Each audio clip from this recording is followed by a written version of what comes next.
Eh bien, bonne saison des fêtes à vous tous.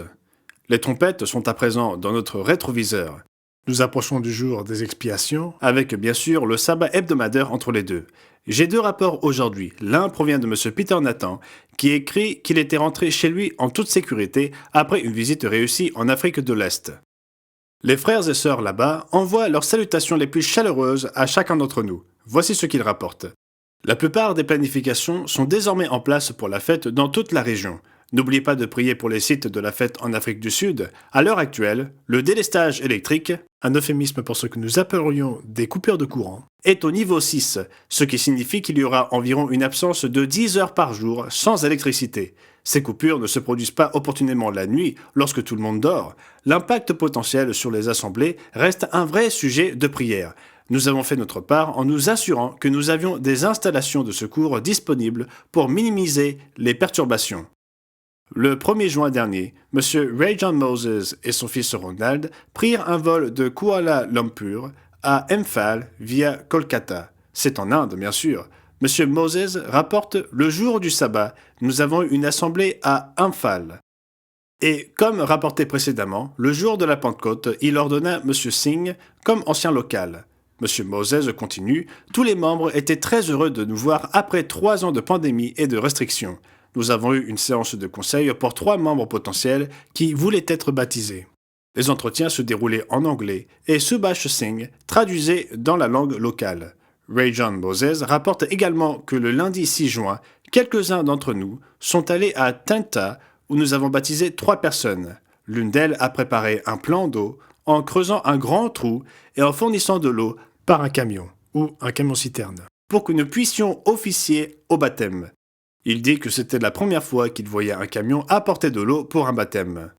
Le 7 juin, ils prirent l'avion pour Hyderabad et se reposèrent en rendant visite à des proches. Et le 9 juin, 3 membres potentiels de Camp On firent 4 heures de bus pour nous rendre visite à l'hôtel. Nous prîmes le petit déjeuner ensemble en consacrant une bonne séance de conseil biblique avec eux. Il rencontra ces personnes pour la première fois en 2019 lors de la fête des tabernacles à Goa. Nous nous sommes ensuite rendus à Goa Et un membre potentiel avec sa famille est venu du Kerala. pour nous rendre visite et être conseillé pour le baptême. Cet homme qui est médecin lit la littérature de notre Église depuis son adolescence. Après un bref entretien avec lui, je l'ai baptisé dans la baignoire de la maison de M. Casey, car la mer et les piscines sont bondées de monde. Le sabbat, pendant le service, j'ai ordonné M. Casey en qualité de diacre. Enfin, nous avons établi un leadership en Inde. Cette fondation est une étape importante dans l'œuvre de Dieu. Je prierai pour que Dieu bénisse nos efforts et que l'œuvre en Inde commence dès à présent à croître alors que nous nous soumettons à Jésus comme chef de son Église. Nous sommes très reconnaissants à Dieu pour le succès de ce voyage. C'était donc de la part de M. Ray John Moses. Et voici quelques statistiques. Nous sommes si peu nombreux en Inde à l'heure actuelle. Nous avons 2000 abonnés à la revue, dont 1900 d'entre eux se sont abonnés en février dernier grâce à Facebook.